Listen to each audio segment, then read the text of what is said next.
So, willkommen zurück. Es geht mal wieder weiter am E36 Tuning Projekt. Heute mit dem Thema Ansaugung und speziell mit dem Thema Ansaugbrücke. Deswegen liegen hier auch schon zwei Ansaugbrücken. Und das Thema ASC-Drosselklappe entfernen werden wir noch kurz anschneiden nach dem Ansaugbrückenumbau. Und da es auf YouTube irgendwie noch kein richtiges Video dazu gibt, zu der Ansaugbrücken-Thematik beim M52 Motor, haben wir gedacht, wir machen das hier ein bisschen ausführlicher. Ja, deswegen kann es sein, dass das Video ein bisschen länger wird, aber wir machen dann am besten so eine Zeitleiste rein in der Beschreibung. Da kann man schön draufklicken auf die einzelnen Themenbereiche, die wir heute ansprechen werden. So, ich habe mir auch aufgeschrieben, was wir alles durchnehmen werden. Also erstmal überhaupt der Sinn des Umbaus, wieso das so viele machen. Also die M50-Brücke in den M52 zu bauen. Darum geht es ja hauptsächlich heute. Dann der Vergleich der beiden Ansaugbrücken, was da der Unterschied ist. Was auf den Clips, Cleo? Mein M-Paket-Clips. Also was die Unterschiede sind bei den beiden Brücken, da die ja nicht Plug and Play passen, was man da umbauen muss, welche Umbaumethoden es überhaupt gibt, weil es gibt ja verschiedene Möglichkeiten, das umzubauen, und welche Methode wir anwenden, und natürlich zeigen wir auch, wie wir das Ganze umbauen und danach natürlich einbauen. Dann werden wir noch wahrscheinlich was zu den Kosten sagen, was der Umbau gekostet hat. Ja, und dann werden wir natürlich eine Leistungsmessung machen. Die Leute, die das Video vorher gesehen haben, werden wissen, wir haben schon eine Messung vorher gemacht. Also können wir schön vergleichen, was die Ansaugbrücke im Endeffekt bringt. Und zwar nicht nur in der Spitzenleistung, sondern auch schön, wenn wir uns natürlich die ganze Drehmoment- und Leistungskurve angucken und können dann sehen, ob wir vielleicht sogar in manchen Bereichen einen Verlust haben. Aber das kommt dann im Anschluss dann. Also, fangen wir mal an. Hier haben wir die M52-Brücke, wie sie auch in unserem 323 verbaut ist. Das hier ist eine 328-Brücke, die ist aber identisch. Und hier haben wir eine M50-Brücke, die halt gerne in die M52-Motoren eingebaut wird. Ja, kurz und knapp, wieso bauen das viele in die neueren Motoren ein? Wie man vielleicht auf den ersten Blick sieht, hier die Ansaugkanäle sind halt wirklich sehr schmal und klein. Und hier, die sind halt viel breiter, viel größer. Die ganze Ansaugbrücke ist auch hier am Sammler ein bisschen größer. Also ich denke mal, das ist allein optisch, sieht man schon den Unterschied. Geht halt viel mehr Luft durch. Und trotzdem sieht der Umbau dann am Ende einfach aus wie original, da es ja auch ein Originalteil ist. Ja. Wir können auch mal die Kanäle vergleichen, da sieht man den größten Unterschied. Wie man sieht, hat der 328 hier eine Verengung, nutzt nicht den ganzen Raum, der hier zur Verfügung steht. Und hier bei den M50-Brücken das ist übrigens eine Brücke vom M50B25, wie der im 325 verbaut wurde, und im 525 E34. Und ja, die 2 Liter Brücken sind ein bisschen kleiner, aber das ist halt die größte Brücke, die es halt für die 6-Zylinder gibt, ab Werk. Und wie man sieht, hier ist hier der ganze Raum frei, also viel größer als hier der verengte Kanal. Wir können das Ganze auch gerne mal nachmessen. Da sehen wir hier beim M52 eine Breite von ungefähr 45 mm und hier beim M50 55 mm, also gut 1 cm breiter der Kanal, die Öffnung. Hier haben wir so 22 mm zu also 26 mm. Ja, das heißt, man sieht einen deutlichen Unterschied. Auch hier der Sammler, der ist hier sehr schmal und nicht so lang. Hier ist er viel breiter, viel länger. Also geht halt viel mehr Luft durch. Ja, dann kommen wir mal zu den Unterschieden. Was man beachten muss, wenn man die einbauen will. Das Flanschbild hier, das ist eigentlich gleich. Also das heißt, die Ansaugbrücke passt. Kann man einfach dran schrauben an M52 Motor. Hier die Schrauben, alles passt. Man braucht nur die Dichtungen vom M50, die sind anders als die vom M52. Und dann hat die Brücke im Prinzip schon am Motor dran. Das ist aber noch lange nicht alles. Nächstes Problem ist dann, der M50 und M52 hier haben verschiedene Einspritzleisten, also die Einspritzdüsen kommen ja hier rein und dann ist dann oben eine Rail drauf und die wird an diese Schrauben befestigt. Wie man sieht, hier ist die Einspritzdüse und die Befestigung ist ein bisschen versetzt, also nicht genau mittig hier. Und beim M50 ist es genau in der Mitte. Die Höhe hier ist gleich bei beiden. Das heißt, wir müssen hier noch einen kleinen Versatz überbrücken, wenn wir jetzt die M52 Einspritzleiste hier reinbauen wollen. Also es gibt zwei Möglichkeiten. Man kann auch die M50 Einspritzleiste holen. Die passt auch. Die kann man auch direkt verstauben logischerweise. Ich glaube, die Benzinleitung muss man noch ein bisschen anpassen, aber das geht auch. Dann hat man wirklich eine Plug-and-Play-Lösung. Die andere Möglichkeit ist einfach die M52 Einspritzleiste zu übernehmen und hier reinzubauen. Da muss man halt nur diesen Versatz hier irgendwie überbrücken. Und da kommen wir schon zum ersten Thema mit Umbau. Es gibt so Umbausätze hier. Die werden viele kennen, die sich mit dem Thema beschäftigt haben. So ein sogenanntes Adapter-Kit. Das hier ist jetzt von Epitech. Das haben wir uns gekauft, um uns die Sache zu erleichtern. Denn wir werden jetzt alle Sachen nacheinander abarbeiten. Aber hier sind zum Beispiel jetzt diese Dinger drin, die überbrücken jetzt diesen Versatz. Das heißt, das schrauben wir hier an die Brücke, da können wir die M52 Einspritzleiste einbauen und dann hier dran festschrauben.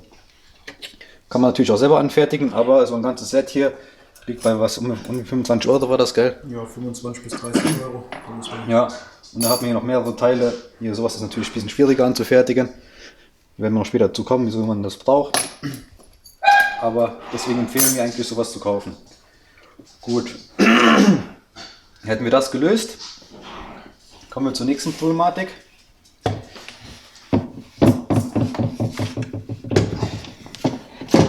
So, die Ansaugbrücke haben beiden hier einen Anschluss für einen Bremskraftverstärker. Das passt auch, das ist kein Problem.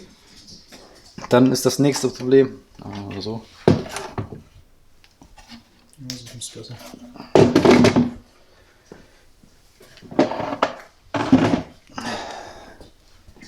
Hier bei der M52 Drosselklappe sieht man, hier ist alles ganz flach. Und das ist die passende Drosselklappe dazu. Und hier kommt dann die Dichtung rein und dann wird das hier über die Fläche abgedichtet. Beim M50 ist es genau umgekehrt. Der hat die Dichtung in der Ansaugbrücke sitzen und die Drosselklappe ist beim M50 plan. Die M50 Drosselklappe passt, glaube ich, nicht zu M52 Motoren, weil der Poti hier ein bisschen anders ist. Das heißt, wir müssen die M52 Drosselklappe jetzt irgendwie hier anpassen. Aber Dichtung auf Dichtung ist natürlich sehr schlecht. Und dann gibt es hier wieder auch mehrere Lösungen. Eine Lösung ist einfach, man holt die Dichtung hier raus, füllt das Ganze mit 2K-Kleber, schleift das glatt, man bekommt so eine plane Fläche und dann kann man die Drosselklappe einfach drauf bauen. Zweite Möglichkeit ist, es gibt auf eBay Kleinanzeigen so einen Typ, der baut die ganze Ansaugbrücke passend um auf M52 und der holt halt hier so einen Metallring, setzt den hier ein oder klebt den ein. Dann hat man natürlich auch eine plane Fläche. Dritte Möglichkeit ist, man holt sich dieses Umbauset, deswegen ist es auch so praktisch, man bekommt so eine Platte dabei, das heißt die Dichtung bleibt drin, Platte kommt drauf, hier kommt dann auch eine Dichtung rein und dann hat man praktisch zwei Dichtungen, aber die dichten beide plan ab und somit wird das Ganze auch dicht dann. Das ist meiner Meinung nach die leichteste und schnellste Lösung. Ja.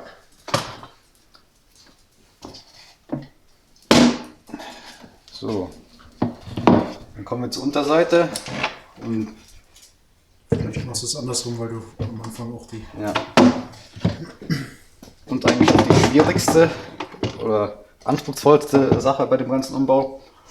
Wie man sieht, haben wir beim M52 hier jede Menge Anschlüsse und hier beim M50 ist alles leer. Machen wir das Ganze mal nacheinander.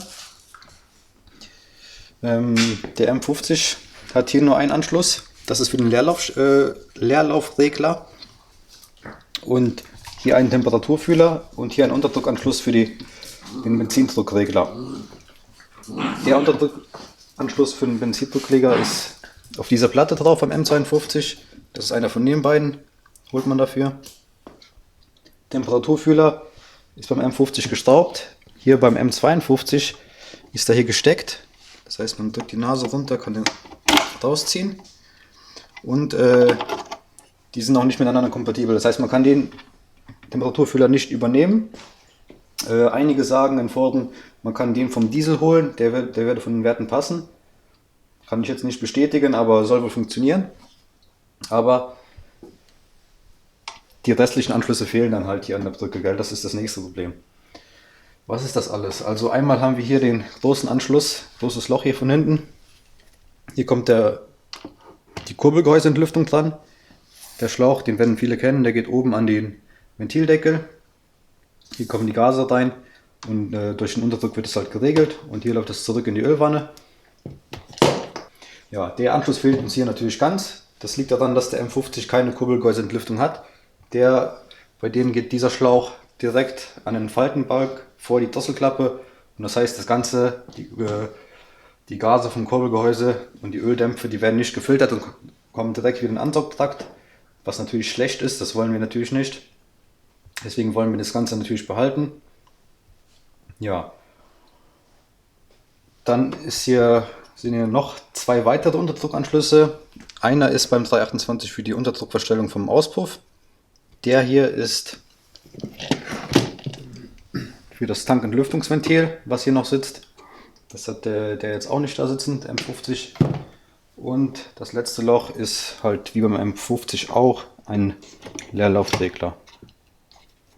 Ja, wie bekommen wir die ganzen Anschlüsse jetzt hin? Da gibt es verschiedene Möglichkeiten. Eine Möglichkeit ist, wir holen den M50 Leerlaufregler, wir machen die Kurbelgehäuseentlüftung weg und holen hier halt den Diesel-Temperaturfühler und so weiter. Dann haben wir aber allerdings keine Kurbelgehäuseentlüftung oder müssen uns was basteln. Diese Lösung hat uns jetzt nicht so zugesagt. Und dann gibt es andere Lösungen. Die Amis haben da so eine Platte, die man kaufen kann. Die wird hier reingeschoben, hier verstaubt. Und auf dieser Platte oben dann kann man halt diesen Deckel hier abstauben vom M52 und dann hier draufschrauben. Das heißt, man hat hier alle Anschlüsse, die man braucht, dann hier. Problem bei der Sache ist, das Ganze kostet um die 250 Euro oder Dollar, besser gesagt. Plus Verschiffen und so weiter. Das ist halt sehr teuer. Übersteigt den Ansaugbrückenpreis und ja, deswegen kam das für uns auch nicht in Frage, obwohl es eigentlich eine sehr geile Lösung ist. Die nächste Möglichkeit ist, es gibt so einen Schlauchadapter, das heißt, der wird hier reingesteckt, dann gibt es wie so ein T auseinander. Dann haben wir auch zwei dicke Anschlüsse, das heißt einmal für den Leerlaufregler und einmal für die Kurbelgehäuseentlüftung. Das Problem dabei ist, die sitzen natürlich nicht so wie hier original und die können auch nicht hier mehr an diesen Originalhalter befestigt werden. Normal ist hier die Kurbelgehäuseentlüftung, hier der Leerlaufregler festgeschraubt. Das heißt, man muss sich neue Methoden ausdenken, wie man das Ganze befestigt. Und das Schlauchkit kostet auch so um die 150 Pfund oder Dollar. Gibt es auch, glaube ich, auch nur im Ausland. Ja, da gibt es auch so ein paar Bastellösungen, wo sich Leute das mit Kupferdornen selber bauen. Das ist natürlich jetzt auch nicht unser Humor. Kann funktionieren, muss aber natürlich alles dicht sein, damit es auch wirklich einwandfrei funktioniert. Und die Lösung, die früher auch oft vertreten war, ist einfach, fangen wir mal so an. Es gibt ja diesen Typ bei eBay Kleinanzeigen oder vielleicht noch andere Leute, die fräsen das Ganze hier ab, befüllen das hier Ganze auf, machen hier Gewinde rein und dann hat man die Möglichkeit, diesen Deckel hier drauf zu schrauben. Das Ganze ist natürlich auch nicht ganz billig oder eigentlich noch die preis-leistungsmäßig beste Lösung, wenn man nicht basteln will. Ich glaube, das kostet 350 Euro, so eine fertig umgebaute Ansaugbrücke. Hallo.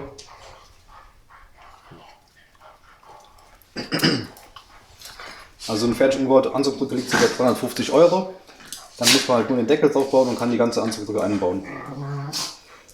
Ja, das Ganze ist natürlich auch wieder teurer als diese Lösung. Deswegen machen wir das Ganze so. Wir holen diese Platte, schrauben die hier ab. Okay, hier sieht man, wie die befestigt ist. Ja, und wir müssen die ganze Platte jetzt irgendwie hier befestigen. Das heißt, wir werden das hier alles abschleifen, selber hier ein Loch reinbohren und das Ganze dann mit 2K-Kleber verkleben. Das ist vielleicht in manchen Augen eine bisschen murksige Lösung, aber im Endeffekt ist es die günstigste Lösung und wenn man es ordentlich macht, funktioniert es auch. Es muss halt dicht sein, dann ist das Ganze auch kein Problem. Ja, und das ist das Ganze, was wir auch machen werden, denn wie gesagt, das ist das günstigste. Man kann den Deckel hier bei BMW einzeln kaufen für um die 18 Euro. Und ja, kauft man noch dieses Umbau-Kit und dann hat man den ganzen Umbau sehr günstig erledigt. Dann kannst du vielleicht noch auf die Stopfen eingehen. Ja. Hallo Cleo, bitte mal auf. Jetzt müssen wir hier mal die illegalen Hundekämpfe beenden. Das einzige Problem, was dann besteht, ist, wenn wir das hier, das werden wir auch gleich zeigen, hier abfräsen, abschleifen. Hier hinten ist halt das Loch. Das benötigen wir dann natürlich nicht mehr, weil wir dieses Loch haben für den Leerlaufregler. Und dann ist bei dem Umbauset hier auch so ein Stopfen dabei. Das heißt, man kann den einfach hier reinmachen und mit reinkleben, zusammen mit der Platte dann. Und dann wird die ganze Sache auch dicht. Das Set, habe ich jetzt gar nicht, wo ich gesagt habe, das haben wir jetzt von Epitech geholt. Gibt aber auch andere Hersteller, die sowas verkaufen. Ja, dann hätten wir schon eigentlich fast alle Probleme gelöst. Das Einzige ist noch, dass diese Verschraubungen hier anders sind. Also diese passt auch nicht mit denen überein. Hier müssen wir uns vielleicht noch was anfertigen, dass wir halt auch diesen Halter hier danach draufschrauben können, um halt wirklich unseren Leerlaufregler und die Kurbelgurtentlüftung perfekt zu verschrauben. Ja, und hier die äußeren Schrauben, die sind halt für die Abstützung am Motorblock, damit die Anzugsdrücke ein bisschen abgestützt ist. So, ja, das waren eigentlich so alle Probleme, die man beachten muss bei dem Umbau. Und das heißt, wir fangen jetzt einfach mal mit dem Umbau an. Die anderen Probleme haben wir alle im Prinzip gelöst, also müssen wir jetzt nur noch das hier machen. Und ja, das heißt, wir gucken jetzt ungefähr, wo das hier sitzen wird. Welche Rippen wir hier alles entfernen müssen und schaffen uns erstmal ein bisschen Platz. Und wenn das Ganze dann anzeichnen, ein Loch reinbohren, schleifen, dies, das und dann halt verkleben. Gut, jetzt fangen wir mal an. So, wir werden jetzt versuchen, das hier eine ebene Fläche herzustellen. Das heißt, dieser Hubbel muss weg und die Kühlrippen und hier das. Und das Ganze werden wir jetzt natürlich mit der Schrubbscheibe, mit der Flex machen. Die groben Sachen erstmal weg und den Rest dann mit dem Exzenterschleifer. Du versuchst hinten den stehen zu lassen, den Steg, oder? Ja, den Steg versuchen wir erstmal stehen zu lassen, gucken, ob es klappt.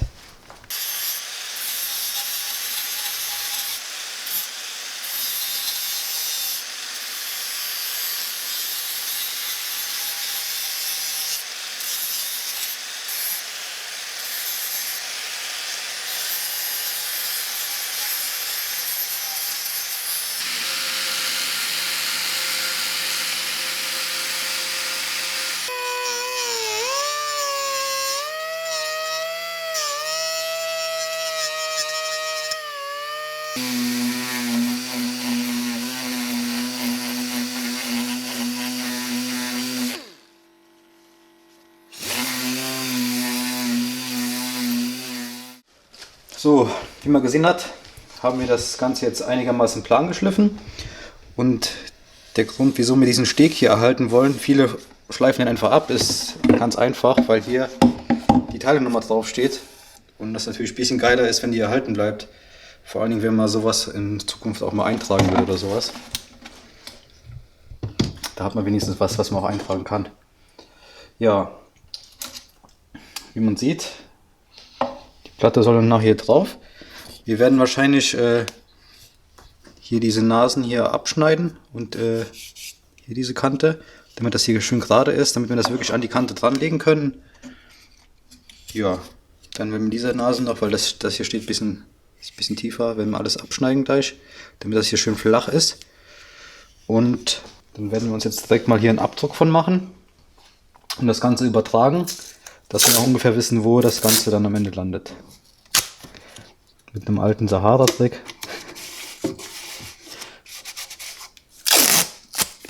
Werden wir das jetzt übertragen. Du bist auch in der Sahara groß geworden, ne? Ja, ja.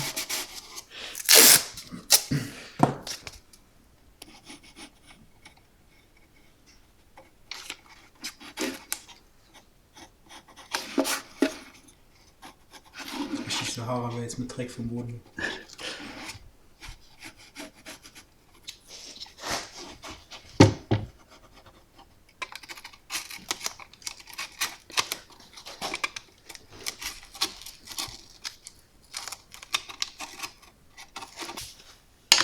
So wie man sieht, habe ich unten auch gerade abgeschnitten, weil wir das ja gleich bei dem Teil auch wegfräsen wollen.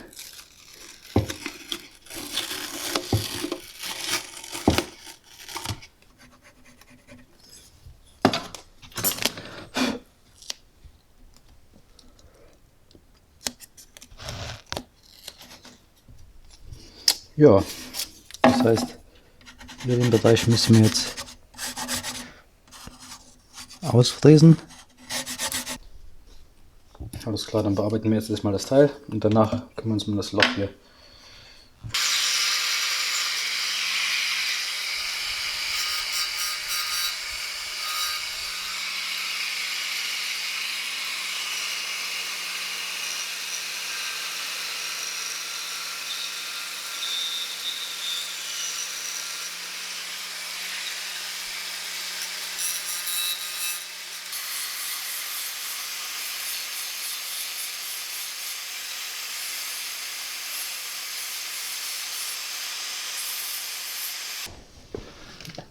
Dann bauen wir erstmal ein paar Löcher in die Ecken hier und dann schauen wir mal, wie das so klappt.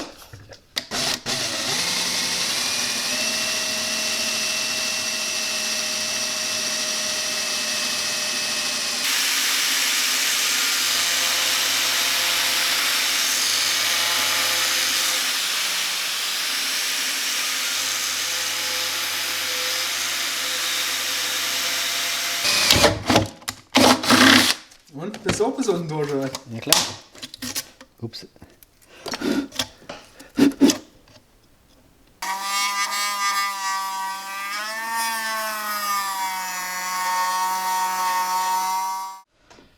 So, wie man sieht, haben wir das versucht, möglichst schön aufzudremeln und glatt zu schleifen. Und hier das Teil haben wir ja auch bearbeitet, haben wir ja gesehen. Das passt jetzt wirklich schön hier rein. Und wie wir uns das vorgestellt haben, schön, dass wir die Teile nochmal wirklich hier behalten können, passt das wirklich sehr schön rein. Außerdem haben wir so noch eine Abdichtkante. Ja. Jetzt kommt dann dieser Deckel, der auch bei dem Umbauset dabei ist, hier rein. Der ist auch sogar schon direkt abgefräst, so abgeflacht, dass das hier reinpasst. Und wie man sieht, kann man ihn auch so dann zack, so weit reinmachen. Passt das hier ganz so schön rein. Den werden wir natürlich mit einkleben. Nur hier, es fehlt uns jetzt ein bisschen Fläche. Da werden wir einfach ein Klebeband von unten hier reinsetzen. Das Ganze verkleben und dann am nächsten Tag werden wir das Klebeband dann wegholen, damit wir hier eine Fläche haben. Geht das Klebeband dann nochmal ab? Ja, das geht eigentlich schon mal ab, ja. So, dann kommen wir mal zum Kleber noch. Also wir haben jetzt hier einen 2K Kleber geholt. Also wir holen jetzt keine Dichtmasse oder so ein Zeug, gell? Ein 2K Kleber, der natürlich öl- und kraftstoffbeständig ist. Ja, und das ist dieser hier von Petek. Da braucht man auch keine Spritze für oder sowas. Das kann man mit der Hand mischen. Und der Plan ist dann, dass wir dann, also hier haben wir natürlich auch angeschliffen, hier alles angeschliffen, entfetten wir gleich noch, dass wir hier sitzt hier nochmal dieser Profilgummi drin, dass wir hier das komplett auffüllen, ein bisschen dicker auch vielleicht, dann hier reinsetzen. Nicht vielleicht. Muss ein bisschen dicker sein. Dann, damit ich das hier alles schön verteilen kann und dann werden wir vielleicht, also dann werden wir wahrscheinlich hier an der Kante noch, vielleicht machen wir hier noch ein bisschen, schleifen das ein bisschen schräg ab, dass wir hier wirklich oben auch noch eine Kante hinmachen können, dass wir das hier schön flach einkleben können und vielleicht außenrum noch eine Naht ziehen, weil hier die Dinger müssen ja auch aufgefüllt werden, die habe ich auch angeschliffen. Da müssen wir noch schön 2K Kleber auffüllen, dann wahrscheinlich als erstes hier den Stopfen oder vielleicht zuerst den Stopfen einkleben mit 2K Kleber, hier, da zusammen und dann vielleicht noch außen drum. Ja, so ungefähr ist der Plan. Dann mache ich hier noch einen kleinen Draht rein, dass wir hier auch Fläche haben, wo wir hier auch Kleber reinlaufen lassen können. Das können wir nachher dann schön verschleifen und dann sieht das aus wie original eigentlich. Ja, und er sollte natürlich für Kunststoff geeignet sein, der Kleber, wenn ihr da was sucht. Jetzt haben wir hier Alkohol, da reinigen wir das Ganze und dann ist es eigentlich schon Zeit zum Verkleben. Dass man den Metallstopfen auch anschleift. Ja, schleift man am besten auch ein bisschen an. Ich weiß auch gar nicht, ob der verklebt werden muss, aber wir machen es mal sicherheitshalber. Weil der Kleber wird ja dann eh angemischt. Da kann man ihn noch weiter kleben.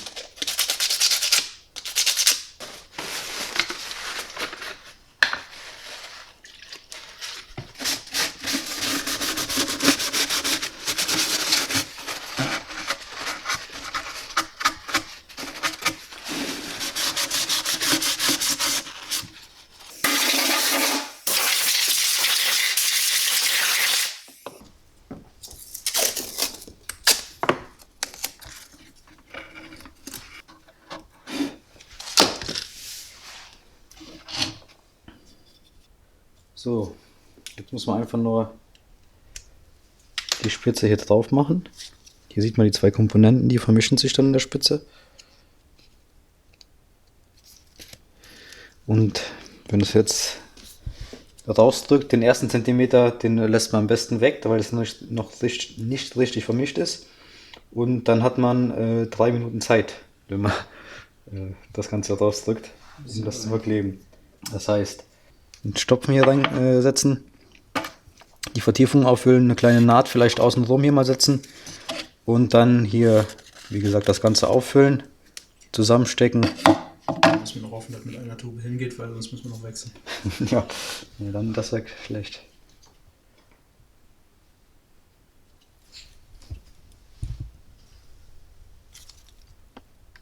Aber es müsste hingehen.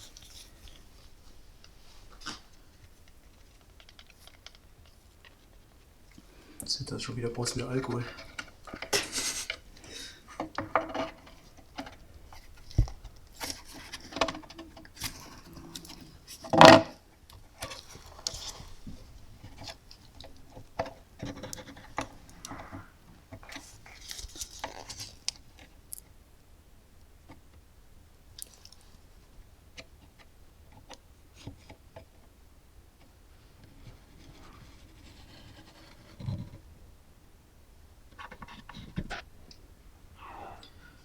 Vielleicht gegen die Wand da noch einsehen. Ja.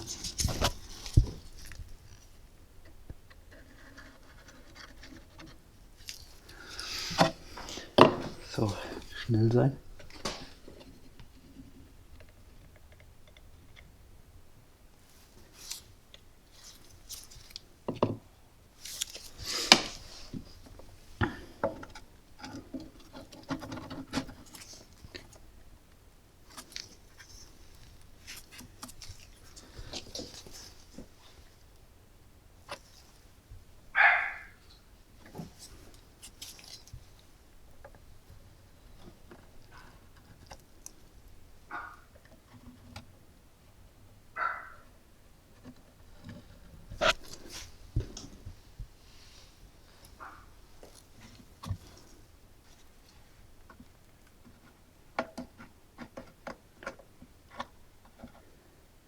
Aber es geht eigentlich gut und vor allem mit einer Tube scheint es gut hinzugehen.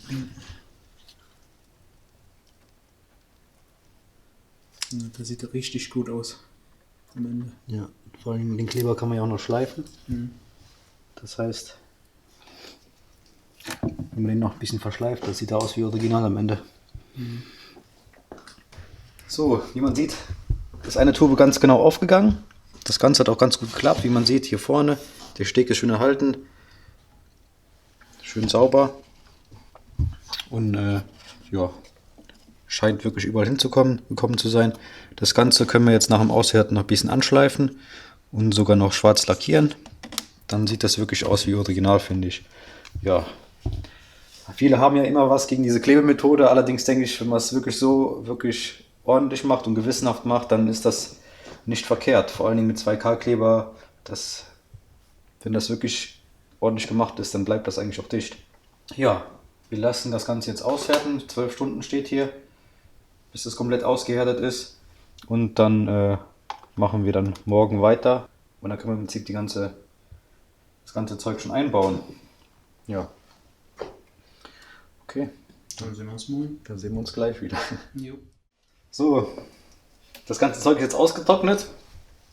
Ist auch schön hart geworden alles fest, so wie es sein soll. Man kann nichts mehr bewegen hier.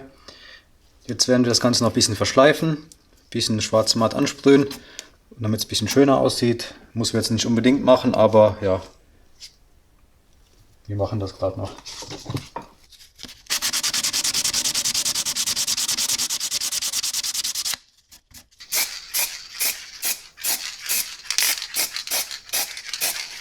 Ich muss aufpassen, damit man die Löcher noch rein lackiert. Ne? Ja. Lässt sich aufhängen.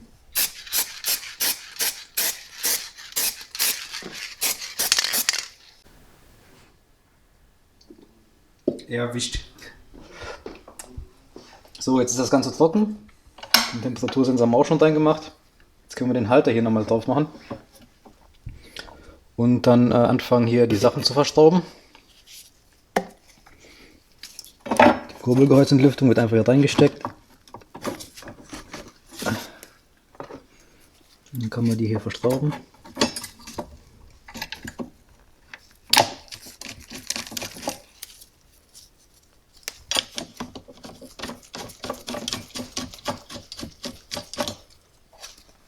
Dann den Leerlaufregler, den kann man jetzt auch einfach reinstecken.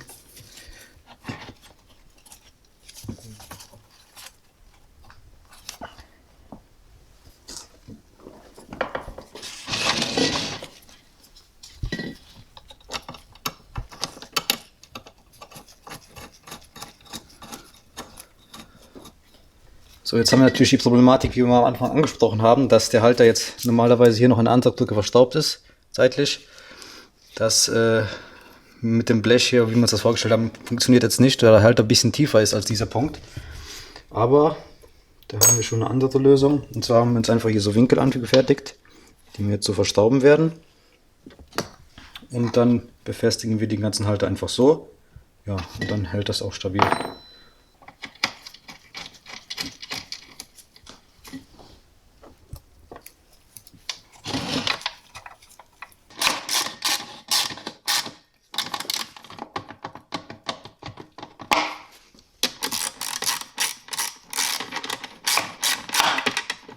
So, jetzt ist die Ansaugbrücke im Prinzip einbaufertig. Müssen nur die Schläuche nachher noch anschließen. Ja, das heißt, der Umbau ist jetzt abgeschlossen und wir werden jetzt hier originale Ansaugbrücke ausbauen und dann im Anschluss die neue Ansaugbrücke einbauen. Ja, ich denke, am besten zeigen wir nochmal grob, wie man das Ganze umbaut, damit man wirklich alles in einem Video hat. Das heißt, als erstes kommt jetzt Luftfilterkasten raus, die Luftmassenmesser, den Faltenbalg, die ASC-Drosselklappe, die Abdeckung und dann haben wir schon einiges hier aus dem Weg geräumt und danach die restlichen Schläuche und sowas noch ab. Aber das zeigen wir jetzt einfach Schritt für Schritt.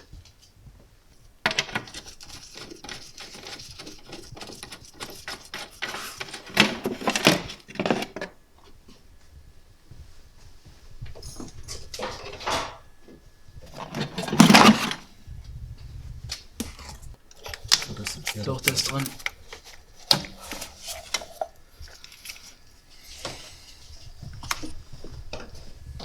So, und hier sieht man jetzt auch die ASC-Drosselklappe, also die ist hier genau im Fahrtwind, sitzt die hier.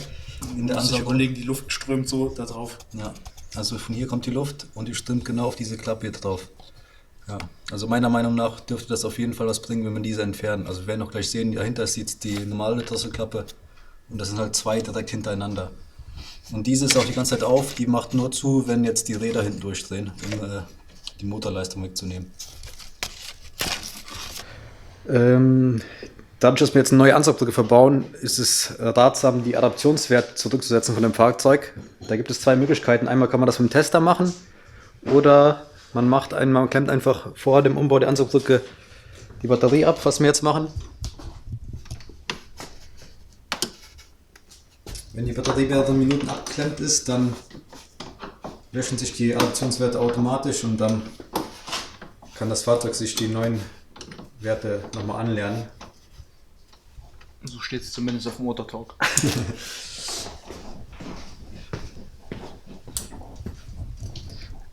Das liegt natürlich daran, dass halt viel mehr Luftmasse dann durchkommt und das Auto dann erstmal alles anpassen muss, das Gemisch optimal anpassen muss und so weiter. Und ja, so kann man halt dafür sorgen, dass das Auto das direkt macht. Normalerweise wird das über die Zeit selber adaptieren, aber so geht es halt schneller. Deswegen haben wir jetzt die Batterie abgeklemmt und nach dem Umbau werden wir auch mindestens mal so 500 Kilometer fahren oder sowas und dann danach erst messen, damit sich wirklich alles genau adaptiert hat und angepasst hat. Man soll wohl auch erst eine Runde dann fahren mit ein paar Drosselklappenstellungen und dann den Motor im Leerlauf laufen lassen. So 5 bis 10 Minuten. Und dann sollte sich das einigermaßen angelernt haben schon und dann. Aber wir fahren sicherheitshalber trotzdem noch ein paar Kilometer mehr.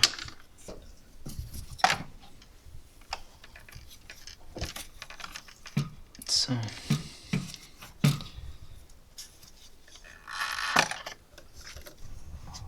Wir haben jetzt einige Sachen schon gelöst. Auch das sind diese Abstützungen, von denen wir geredet haben.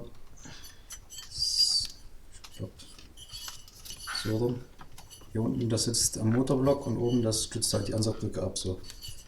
Dann müssen wir abschrauben und hier oben an der Rail die 2 Schrauben lösen.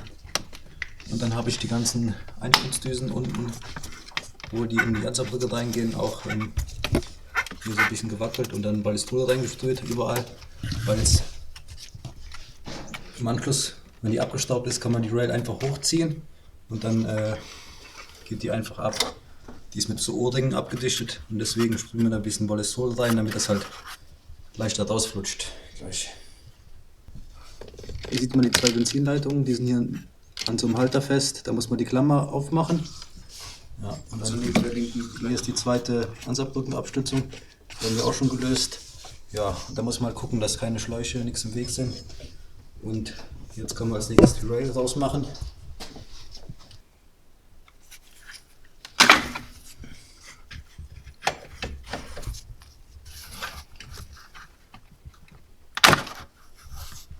So, das geht eigentlich ganz gut. Ja. Also wir haben jetzt alle Schrauben, alle Muttern von der Ansaugbrücke gelöst.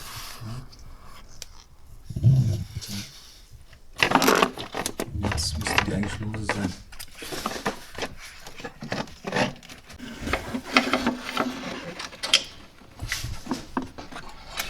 Yay!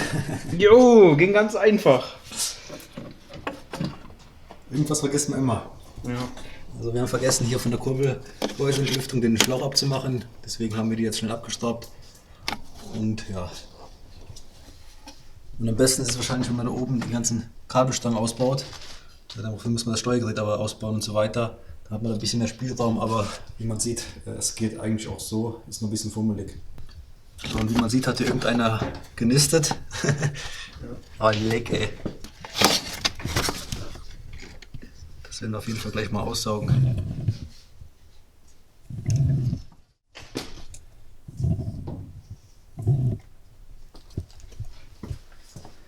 So, die ganze Ansaugbrücke sollte man natürlich komplett durchblasen, nachdem man hier fertig ist mit dem Umbau, um die ganzen Reste rauszubekommen und dann natürlich auch am besten neue Dichtungen verwenden. Wir haben die hier auch Zubehör geholt, den L-Ring. Ich glaube 50 Cent ein Stück. Ich möchte jetzt gerade Nee, nicht 9 vertun. Euro für alle 6. Ich hab nachgeguckt. Okay. Hast dich vertan. Ja, klar. Und in diesem Zuge sollte man natürlich die Kurbelgehäuselüftung natürlich auch neu machen, wenn sie nicht schon relativ neu ist, da man jetzt sehr gut dran kommt. Und hier dieser Schlauch, der geht auch öfters kaputt. Den könnte man auch direkt neu machen, so wie wir das gemacht haben, vorbildlicherweise. So, die Ansaugbrücke ist bereit für den Einbau. Man kann natürlich auch noch 328 Düsen verbauen. Die sind hier oben pink anstatt grün. Und die benötigt man jetzt nicht unbedingt für den Einbau von der Brücke. Die machen jetzt erst Sinn, wenn man da noch mehr Leistung rausholen will. Zum Beispiel, wenn man andere Nockenwellen fährt und so weiter. Deswegen werden wir die erstmal überholen. Und sobald wir noch weitere Upgrades machen, kommen dann diese Düsen rein. Aber jetzt nur für den Brückenumbau spielen die Düsen eigentlich keine Rolle. Da reichen die Grünen absolut aus. Ja. Jetzt kann das Ganze hier rein. Okay.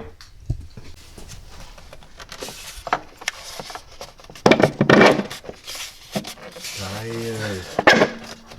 Geil. Das ist ja schon. Und das alles für 10 PS. Das ist ein Scheiß, ey. Geil. So. Jetzt die Muttern nochmal drauf. Die Rail nochmal drauf. Und dann geht's ab.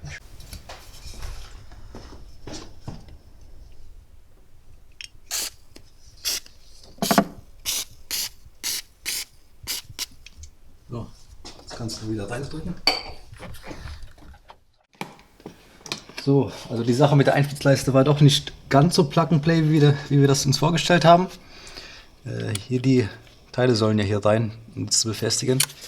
Allerdings, wie man sieht, war das hier ein bisschen zu breit. Das heißt, wir mussten die Einstiegsleiste hier ein bisschen bearbeiten.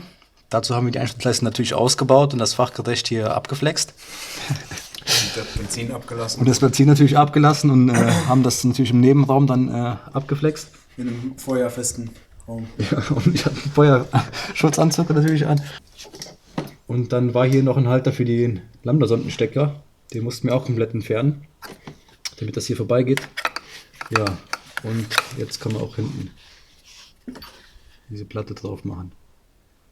Ja, also das macht man am besten, wenn man, bevor man die Ansatzbrücke einbaut, demontiert man die Rail, wenn man die M52 Rail behalten will, bearbeitet das hier direkt ein bisschen und macht diesen zweiten Halter weg von den Lambda-Sonnenstecker und ja, hier auch eine kleine Ecke wegmachen.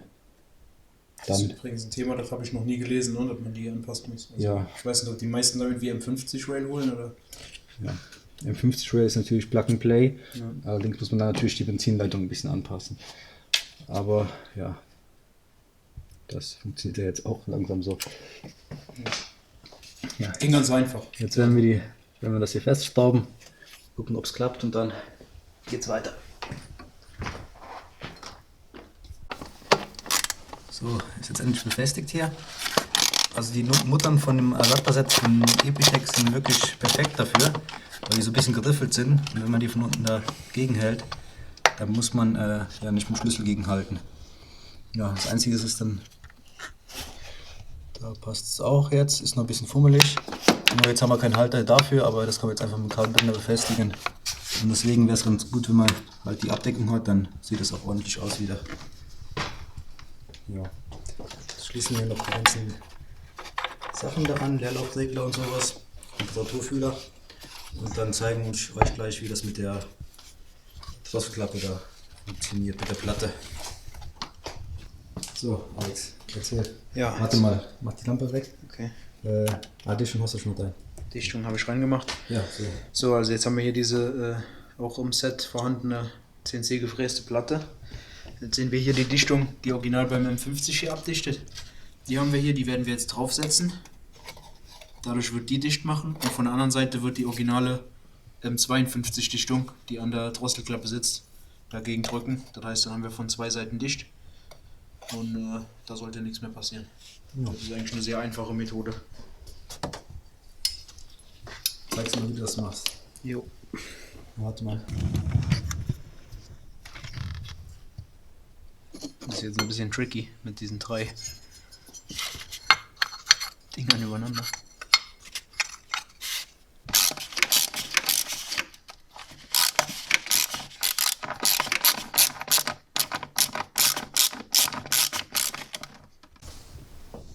So, wie man sieht, das passt perfekt mit dem Adapter. Fällt gar nicht auf, dass da was dazwischen ist. Geil. Ja, die Elastikklappe bauen wir jetzt noch einmal ein für eine Messung. Und wie gesagt, um zu sehen, was wirklich nur die Brücke gebracht hat. Und im Anschluss bauen wir die wieder aus und machen noch eine Messung. So, für den Starten. Die Batterie ist wieder dran. Jetzt kommt der erste Start.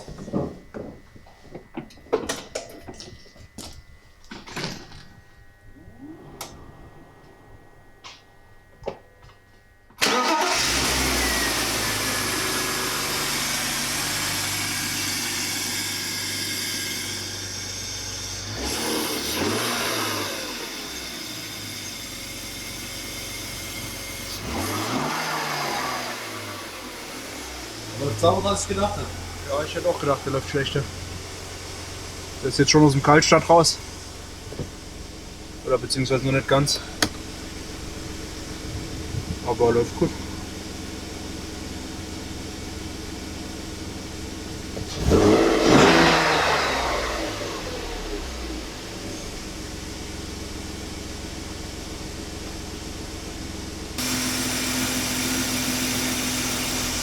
Ja, dann war's das. Ja, ging ja ganz schnell, ne? Ja.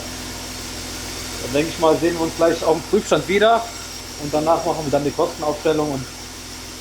Aber erstmal messen, ob es sich überhaupt gelohnt hat. Ja. Also, wir sehen uns gleich auf dem Prüfstand wieder. Jo. So, wie man sieht, sind wir wieder am Prüfstand. Jetzt einzige Problem, was wir noch haben, ist, dass dieser Faltenbank für nicht ASC leider nicht ankam, also hat irgendwie Lieferschwierigkeiten über BMW. Deswegen können wir jetzt heute nur die Ansaugbrückenmessung machen, aber das ist ja auch das Wichtigste, sage ich mal, bei dem ganzen Thema. Und bei dem Faltenband werden wir dann später gucken, wahrscheinlich dann zusammen mit dem Fächerkrümmer. Der Fächerkrümmer ist auch schon bestellt, der wird wahrscheinlich nächste Woche kommen. Ja. Gut. Ja. Also wenn wir das Ganze jetzt messen und dann kann natürlich sein, dass die Kurve sich extrem jetzt verschoben hat, was wir jetzt auch vermuten. Aber so ein krasser Unterschied zu vorher ist es jetzt nicht, dass man jetzt sagen würde, dass es extrem ist. Aber gut, wir schauen uns mal die Kurve an und gucken mal, was sich da so verändert hat.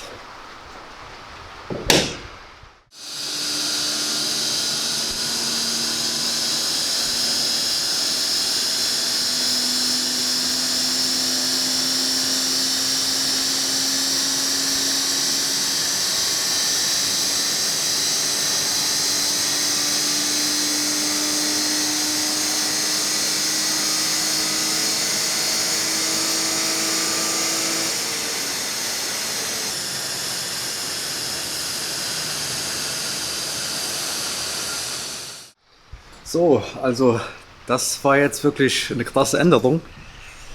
Also wie gesagt, vom Fahren her war das jetzt gar nicht so krass, die Änderung, aber ja, auf dem Prüfstand ist es dann schon krass. Wir haben jetzt eine Leistung von knapp 202 PS nach DIN korrigiert. Das ist schon, also finde ich, eine Nummer. Vor allen Dingen, das Auto soll ja 170 PS haben und wir haben jetzt nur Ansaugbrücke gemacht und den zweiflutigen Auspuff. Krümmer und sowas ist alles noch original. Original Luftfilterkasten, alles, gell? Und jetzt haben wir schon eine Leistung von 202 PS. Drehmoment haben wir jetzt 552 knapp, also 4 Newtonmeter mehr. 200 mit 500. 252 oder hab ich nicht? Ja, 500 hast du gesagt. Okay. 500. Ja, auf jeden Fall, Drehmoment haben wir jetzt 252 Newtonmeter, also so um die 4 Newtonmeter mehr in der im Spitzenwert.